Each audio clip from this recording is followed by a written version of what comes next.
Brother, ఓయూకి సంబంధించి ఈ water electricity బిల్లుకి సంబంధించి ఒకవైపు అధికార పార్టీ మేము గతంలో మెస్ క్లోజ్ ప్లస్ ఎలక్ట్రిసిటీ అని చెప్పి చెప్తాను. అసలు ఏంటి వాస్తవాలు ఏంటి? వాస్తవాలు ఏంటంటే ఇప్పుడు నేను ఇప్పుడు ఏంటంటే యావత్ తెలంగాణ ప్రజానికానికి విద్యార్థులకు టోటల్ ఉస్మానియా యూనివర్సిటీ విద్యార్థులకు ఏంటంటే ఇది క్లారిటీకి తెలవాలి. ఎందుకంటే ఎంతటి దారుణమైన ఎంతటి దిగజారుడుతున్నటువంటి వ్యక్తి మనకు సీఎం ఉండంటే, ఇంత దగులుకోరు సీఎం మనకు ఉండంటే, ఇంత ఘోరమైనటువంటి ఒక ఫేక్ సీఎం మనకు ఉండంటే మీకు ఎక్స్ప్లెయిన్ చేస్తాను. ఏంటంటే ఇది 2023లో గత ప్రభుత్వంలో ఉన్నప్పుడు ఇచ్చినటువంటి ప్రింట్లో మాకు ఏమని ఉంటుందంటే, ఇక్కడ చూడండి మీరు నెంబర్ ఇక్కడ ఏంటంటే మాకు ఈ ప్రింట్అవుట్ మాకు ఒక బ్లూ కలర్ పెన్తో చేతి వ్రాత ధర ఉంది మాకు. ఇది 2023లో మే 12వ తారీఖు వచ్చినటువంటి జీవో. ఇది కేసీఆర్ గారు సీఎం ఉన్నప్పుడు వచ్చినటువంటి. ఇందులో ఏమని ఉంటుందంటే, కేవలం అల్మనాయక్ ప్రకారం మీకు ఇచ్చినటువంటి షెడ్యూల్ ప్రకారం మీకు మే నెల నుండి హాలిడేస్ ఇస్తున్నామని చెప్పేసి ఉంటుంది ఇందులో. కానీ తెలంగాణ రాష్ట్రానికి ఒక సీఎంగా ఉన్నటువంటి వ్యక్తి, ఒక రాష్ట్రానికి అధినేతగా ఉన్నటువంటి వ్యక్తి, రాష్ట్రానికి బాధ్యత వహించే వ్యక్తి ఒక ఫేక్డ్ ప్రచారం ఎంత దారుణమైనటువంటి పరిస్థితి అంటే, ఇప్పుడు మనం చూసినట్లయితే ఇందులో ఏమని ఉందంటే, మీరు అబ్జర్వ్ చేయండి, నెంబర్ 752 అనేది ఇది 2023లో వచ్చినప్పుడు ఇట్లా ఈ ప్రింటెడ్ కాపీ లేదన్న. ఈ ప్రింటెడ్ కాపీ ఉండదు. తెలంగాణ ప్రజల యావత్ తెలంగాణ విద్యార్థులు ఏంటంటే ఆలోచించాలి మీరు. ఈ ప్రింటెడ్ కాపీ ఉండదు. కేవలం ఇక్కడ ఉన్నటువంటి అధికారులను బెదిరించి ఇక్కడ నుంచి ఒక డెమో కాపీని తీసుకొని దాన్ని ఎడిట్ చేసేది డైరెక్ట్ ఏంటంటే చూసుకోకుండా ఈ దొంగ రేవంత్ రెడ్డి, ఈ ఫేకుడు రేవంత్ రెడ్డి, సీఎం రేవంత్ రెడ్డి సిగ్గు లేకుండా ఇంతటి దారుణం అంటే ఇలాంటి దీన్ని పోస్ట్ చేసిండు.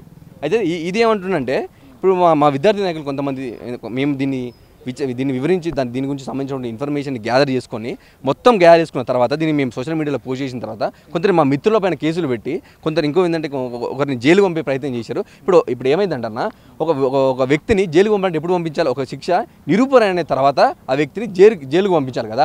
అసలు మేము చేసినటువంటి ఏంటిది, నువ్వు చేసిన తప్పును ప్రశ్నించి నీకు సోషల్ మీడియా వేదికగా మేము పోస్ట్ చేసినప్పుడు ఇప్పుడు తెలంగాణ రాష్ట్రం మొత్తం నీ చేతిలో ఉంది, పోలీస్ డిపార్ట్మెంట్ నీ చేతిలో ఉంది. ఇదే పేపర్లను, ఇప్పుడు ఉన్నటువంటి పేపర్లను నువ్వు ఫోరెన్సిక్ డిపార్ట్మెంట్ పంపిస్తే నువ్వు పెట్టింది ఫేక, మేము ఉస్మానియా యూనివర్సిటీ విద్యార్థుల తరఫున మేము పెట్టింది ఫేక్ అనేది నీకు అర్థమవుతుంది కదా. వాస్తవం ఏంటంటే 2023లో కేవలం మీకు అల్మనాయక్ ప్రకారం మీకు ఒక సెలవులు ఉన్నాము మే నెలలో. మేము డేట్ కూడా మెన్షన్ చేస్తా ఉన్నా, రేవంత్ రెడ్డి ఖబర్దార్ నువ్వు విను, ఇది తెలుసుకొని మాట్లాడు. కానీ ఎవరో డెమోకాప్ పంపించి నీ ఇజ్జత్ కాపాడడం కోసం పార్లమెంట్ ఎలక్షన్లో విద్యార్థులు మాకు ఓట్లు వేయరేమో అని చెప్పేసి నువ్వు ఏదైతే ఇప్పుడు విద్యార్థులు మేమేం చెప్పినామంటే, మాకు వాటర్ సమస్య ఉంది, ఎలక్ట్రిక్ సమస్య ఉంది, నా ఒక్కనికి ఏం కాదు కదా. ఉస్మానియా యూనివర్సిటీ గోదావరి హాస్టల్ కావచ్చు, మానేర్ హాస్టల్ కావచ్చు, ఓల్డ్ పీజీ కావచ్చు, న్యూ పీజీ కావచ్చు, హాస్టల్లో ప్రతి రూమ్కు రా. మీ ముఖ్యమంత్రి వస్తారా, ఉప ముఖ్యమంత్రి బడ్మికల వరకు వస్తారా, రండి వచ్చి మాట్లాడండి కదా. నేను ఒక్కరిని దీని సమస్య గురించి చెప్పట్లేను కదా. అప్పుడు ఏమని ఉందంటే, కేవలం మాకు అల్మనాయక్ ప్రకారం హాలిడేస్ ఉన్నాయని చెప్పేసి వచ్చినటువంటి సర్క్యులర్ని దాన్ని ఎడిట్ చేసేసి దొంగ రేవంత్ రెడ్డి, ఇది ఒక కాంగ్రెస్ ప్రభుత్వం, దాన్ని ఎడిట్ చేసేసి గత ప్రభుత్వంలో కూడా ఎలక్ట్రిసిటీ మరియు వాటర్ షార్టేజ్ ఉందని చెప్పేసి మేము సెలవులు ప్రకటిస్తామని చెప్పి చెప్పిండు. ఇంకో విషయం ఏంటంటే, ఈ దొంగ రేవంత్ రెడ్డి మా మీద ఇలాంటి కేసులు పెడుతుంది కాబట్టి ఇది మెయిన్ అన్న ఏంటంటే, ఇది ఒక గ్రూప్, ఉస్మానియా యూనివర్సిటీలో ఒక డిపార్ట్మెంట్కి సంబంధించిన గ్రూప్ ఇది. ఈ గ్రూప్లో ఈ మెసేజ్ ఎప్పుడు వచ్చిందంటే 2023 మే 12వ తారీఖున వచ్చినటువంటి స్క్రీన్ షాట్ ఇది. నా ఒక్క మొబైల్లో కాదు, యావత్ ఉస్మానియా యూనివర్సిటీ ఉన్నటువంటి ఎన్ని డిపార్ట్మెంట్లు అయితే ఉన్నాయో అన్ని డిపార్ట్మెంట్లలో ప్రతి విద్యార్థి ఫోన్లలో ఈ యొక్క సర్క్యులర్ ఉంటుంది. దీన్ని మేము 2023కి వెళ్ళి ఆ యొక్క గ్రూప్ని మేము ఎడిట్ చేయలేం కదన్న. డేట్ చూడండి మీరు, 2023లో మే 12వ తారీఖున గత ప్రభుత్వం ఉన్నప్పుడు వచ్చినటువంటి సర్క్యులర్ ఏ విధంగా ఉంది, ఇక్కడ ఏ విధంగా ఉంది, బ్లూ కలర్ ప్రింట్ అనేది చేతి వ్రాత ధర ఉంది.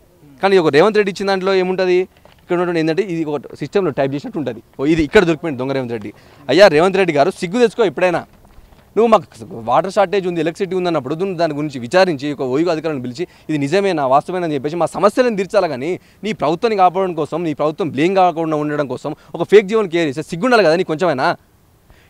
ఇది నిరూపణ అయితే అయిన తర్వాత మేము పెట్టినటువంటి సర్కిల్ ఏదైతే ఉందో అది ఫేక్ అయితే నువ్వు అప్పుడు మమ్మల్ని శిక్షించు. దానికి మేము జైలు పోవడానికైనా మేము సిద్ధంగా ఉన్నాం. అంతేగాని దీని గురించి మీరు విచారించకుండా, దీని గురించి కనీసం ఒక ఫోరెన్సిక్ ల్యాబ్ పంపకుండా, ఒక పోలీస్ శాఖకు పంపకుండా మీరు డైరెక్ట్గా మా నాయకులపై కావచ్చు, మా విద్యార్థి నాయకులపై మీరు కేసులు పెట్టి ఎట్లా జైలుకు పంపిస్తారని ప్రశ్నించావు నాన్న. ఖబర్దార్ రేవంత్ రెడ్డి, నువ్వు దీన్ని ప్రూవ్ చేయి. ఇదే ఉస్మానియా యూనివర్సిటీ దగ్గర నేను ముక్కు నెలకు రాస్తా, నువ్వు పెట్టింది నిజమైతే. నువ్వు నీ సీఎం పదవికి రాజీనామా చేస్తావా? ఖబర్దార్ రేవంత్ రెడ్డి, ఇక్కడైనా సిగ్గు తెచ్చుకో. సమస్య ఉందని చెప్పేసి విద్యార్థులు రోడ్డుపైకి వచ్చి మాకు ఏం పని లేక నా విద్యార్థి మొన్న మీ ఇక్కడ 2 గంటల దాకా 3 గంటల దాకా తెల్లారినాక మేము ధర్నా చేసింది ఏం టైంపాస్కా? ఎందుకు ఇంత పరిస్థితి వచ్చింది కాంగ్రెస్ పాలనలో ఏమైందంటే, ఇప్పుడు రేవంత్ రెడ్డి గారు వచ్చిన తర్వాత ఇక్కడ ఉన్నటువంటి అన్ని మిల్లర్లను కావచ్చు, ఇతర వ్యక్తులను కావచ్చు, బిజినెస్ మ్యాన్లను కావచ్చు భయభ్రాంతులకు గురి చేసి సంచులను ఢిల్లీ తీసుకునే సరిపోతుంది కదా, ఇక్కడ నుంచి ఢిల్లీ నుంచి ఇక్కడికి ఈ ఫ్లైట్ ఛార్జీలే సరిపోతున్నాయి కదా. విద్యార్థులకు సంబంధించి ఇంతవరకు కూడా తెలంగాణ రాష్ట్రంలో ఇన్ని రోజులు గడుస్తున్నా కూడా ఇంతవరకు విద్యాశాఖ మంత్రి గతిలేడు. అది ఇప్పుడున్న కాంగ్రెస్ ప్రభుత్వంలో ఇంత దారుణమైన పరిస్థితి ఉంది. ఇంకే మేము ఎవరికి చెప్పుకోవాలి, సమస్య ఉందని చెప్తేనే ఒక ఫేక్ కాపీ రిలీజ్ చేసేసి గత ప్రభుత్వం కూడా అట్లా చేసింది, మా ప్రభుత్వం కూడా గట్టేసి అని చెప్పేసి చెప్తుంది కదా. ఒక ముఖ్యమంత్రి స్థాయిలో ఉండి సిగ్గుండాలి కదా కొంచెమైనా. ఇప్పుడు నేనేమంటున్నా అంటే నా ఒక్క మొబైల్లో కాదు, ఉస్మానియా యూనివర్సిటీలో ఎంతమంది విద్యార్థులు అయితే ఉన్నారో వాళ్ళు ప్రతి ఒక్క మొబైల్లో ప్రతి ఒక్క డిపార్ట్మెంట్లో ఈ యొక్క కాపీలు ఉంటుంది. దాంతోపాటు మొన్న మేము చూసాం, మేము కూడా 2 రోజుల క్రితం వాటర్ కొరత ఉంది, ఎలక్ట్రిసిటీ కొరత ఉంది, మమ్మల్ని హాస్టల్ నుంచి పంపిస్తున్నారని చెప్పి ఆడపిల్లలు కూడా విద్యార్థినులు కూడా ఆవేదన పడతా ఉన్నారు. అసలు ఎందుకు ఇంత పరిస్థితి? ఇప్పుడు ఇంత పరిస్థితి ఎందుకంటే పట్టించుకునేటోళ్ళు లేరు కదా. ఇప్పుడు ప్రభుత్వం మారిన తర్వాత ఇక్కడ ఉన్నటువంటి అధికారులు కావచ్చు అంటే రిస్క్ రేవంత్ రెడ్డి ఏం చూస్తాడులే ఏందని చెప్పేసి ఫ్రీ అయిపోయారు. ఇప్పుడు విద్యార్థులు అంతమంది ఆడబిడ్డలు, ఆయనకు కూడా ఒక బిడ్డ ఉంది కదా, కనీసం పట్టించుకోవాలి కదా. అన్ని గంటలు మేము కొన్ని గంటల పాటు అక్కడ ధర్నా చేసిన తర్వాత ఒక ట్యాంకర్ పంపించిండు. ఇప్పుడు అబ్బాయిల కంటే వేరు విషయం కానీ ఒక అమ్మాయికి, విద్యార్థినులకు, మహిళలకు, అక్కలకు, చెల్లెలకు ఎంత అవస్థపడి ఉంటారు వాటర్ లేక, వాళ్ళకి ఎంత పర్సనల్గా ఉంటాయి, ఎన్ని విధాలు వాళ్ళు ఇబ్బంది పడి ఉంటే ఏ మాత్రం ఇబ్బంది లేకుండా కేవలం నీ ప్రభుత్వాన్ని బదనాం చేయడం కోసం అంతమంది విద్యార్థులు రోడ్డుపైకి వచ్చి కూర్చొని నీకు టైంపాస్ కోసం చేస్తారా? మహిళలకు, ఆడబిడ్డలకు ఏం పని లేదు హాస్టల్లో. మాకు బాధలు ఉన్నాయి, కనీసం మేము కడుక్కున్నటువంటి ప్లేట్కి కూడా కడుక్కోవడానికి నీళ్ళు లేవు, కనీసం తాగడానికి నీళ్ళు అని చెప్పేసి సమస్యని చెప్తే లేదు, కేవలం మా ప్రభుత్వాన్ని బదనం చేయడం కోసం మాత్రమే అని చెప్పేసి చెప్తే ఉస్మానియా యూనివర్సిటీ పిచ్చోళ్ళ. ఇప్పుడు ఏంటంటే ఒక విద్యకు సంబంధించిన దాంట్లోనే ఇంత ఘోరమైనటువంటి ఫేక్ నువ్వు రిలీజ్ చేస్తే తెలంగాణ రాష్ట్రాన్ని ఎంత దీన స్థితిలోకి, ఎంత దరిద్రమైన స్థితిలోకి నువ్వు తీసుకోబోతావు. ఒక విద్యకు సంబంధించినటువంటి దానిలోనే నువ్వు ఇంత ఫేకు సర్కులను రిలీజ్ చేస్తే ఇతరితర పనులలో, ఇతరితర సంబంధించినటువంటి శాఖలలో నువ్వు ఎంత దారుణంగా ఒడుగడతావు ఈ పరిపాలనలో. భయభ్రాంతి ఇప్పుడు ఉన్నటువంటి తెలంగాణ రాష్ట్రంలో మొత్తం కూడా విద్యార్థులు కన్ఫ్యూజ్ అయిపోతున్నారు, ఇదేంది పరిస్థితి అని చెప్పేసి ప్రతి ఒక్కరు అనుకుంటున్నారు కదన్నా. ఇప్పుడు తెలంగాణ ప్రజలు కూడా ఏంది పరిస్థితి అని చెప్పేసి ఇప్పుడు ఉన్న చూసుకున్నా కూడా ప్రతి ఒక్క దగ్గర సమస్యలు ఉన్నాయి, ఎలక్ట్రిసిటీ సమస్యలు ఉన్నాయి, వాటర్ సమస్యలు ఉన్నాయి. ఇప్పుడు ఓయూకి వచ్చేటటువంటి విద్యార్థులు ఎక్కడి నుంచి వస్తారు? ఉస్మానియా యూనివర్సిటీ విద్యార్థులు ఎవరు? తెలంగాణ రాష్ట్రం నుండి నలుమూలలో ఉన్నటువంటి ప్రతి ఒక్క గ్రామం నుంచి కూడా ఒకళ్ళు వస్తారు ఇక్కడికి. అంటే ఇప్పుడు ఉస్మానియా యూనివర్సిటీ నుండి చదువుకునే విద్యార్థుల పరిస్థితి ఎట్లా ఉంటే ఇక గ్రామాల పరిస్థితి ఎట్లా ఉంటుంది, ఇక్కడ రైతుల పరిస్థితి ఎట్లా ఉంటుంది, ప్రజల పరిస్థితి ఎట్లా ఉంటుంది? ఇంత ఘోరమా? నేను గెలిపించింది ఇదేనా ఇందిరమ రాజ్యం అంటే? ఇందిరమ రాజ్యం ఇది ఇందిరమ రాజ్యం కాదు, కేవలం ఇది ప్రతీకార రాజ్యం లాగా ఉన్నది. ప్రతీకారం తీర్చుకుంటున్నారా? అంతే కదా. ఇప్పుడు మేము మాకు సమస్య ఉందని చెప్తే నువ్వు ఇంత ఫేకుడు చేసినప్పుడు ఇంకెట్లా నువ్వు మా సమస్యలు తీర్చేది?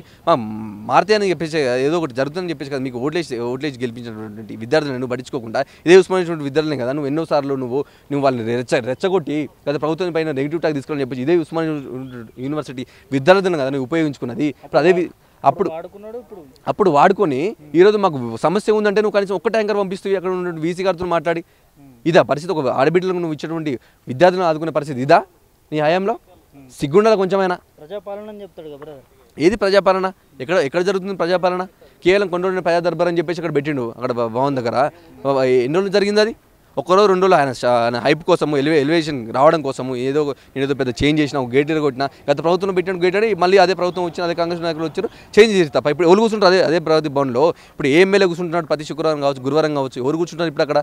సామాన్యులు ఎక్కడి నుంచి ఆదిలాబాద్ నుంచి అక్కడ వచ్చినట్టు పరిస్థితి ఉందా? లేదు. కేవలం కాకపోతే పైన మబ్బ పెట్టాలి, కేవలం ప్రజలను ఏదో చేస్తున్నాను చెప్పేసి ప్రజలకు తీసుకోవాలని చెప్పేసి అనుకున్నాడు తప్ప ఇప్పుడు ప్రజాపాలన అనేది ఏం లేదు అక్కడ. వాస్తవానికి ఎట్లా ఉండే బ్రో? కేసీఆర్ ఉన్నప్పుడు, బీఆర్ఎస్ ప్రభుత్వం ఉన్నప్పుడు ఎట్లా ఉండే? కాంగ్రెస్ గవర్నమెంట్ రాగానే బీఆర్ఎస్ ప్రభుత్వం ఉన్నప్పుడు ఏంటంటే ఎప్పుడు కూడా బీఆర్ఎస్ ప్రభుత్వం ఉన్నప్పుడు కరెంటు కోతలు కావచ్చు, ఇలాంటి సమస్యలు కావచ్చు కూడా మాకు లేవు. అంతేగాని ఇప్పుడు కాంగ్రెస్ ప్రభుత్వం రాగానే మాకు కరెంటు పోతుంది. ఇప్పుడు నేను అబద్ధం చెప్తుండొచ్చు, విద్యార్థులు కొంతమంది లైబ్రరీలో కూర్చుంటారు కదా, కొంతమంది హాస్టల్లో కూడా కొన్ని ఒక రూమ్ మొత్తం లైబ్రరీ ఉంటుంది కదా, ఆ విద్యార్థులు అడిగి చెప్తారు. నేను మాట్లాడడం కాదు ఇక్కడ, మీరు మైకులు పట్టుకొని మీ కెమెరాలు తీసుకొని చెప్పేసి ఇప్పుడు ఏ హాస్టల్ పోదాం హాస్టల్ పోదాము మీరు అడగండి. కరెంటు పోతుంది రేవంత్ రెడ్డి ప్రభుత్వంలో, కాంగ్రెస్ ప్రభుత్వంలో, ఇందిరమ్మ రాజ్యంలో కరెంటు పోతుందా లేదా, మీకు నీళ్ళ సమస్య ఉందా లేదని చెప్పేసి మీరు హాస్టల్స్ తిరుగుదాం రండి. ప్రతి ఒక్క విద్యార్థి, నేను మాట్లాడడం కాదు, ప్రతి ఒక్క విద్యార్థి కూడా ఇవాళ ఉస్మానియా యూనివర్సిటీ విద్యార్థులు బాధపడతా ఉన్నారు. ఈ యొక్క ప్రభుత్వం ఎందుకు వచ్చిందని చెప్పేసి తలకే పట్టుకుంటా ఉన్నారు.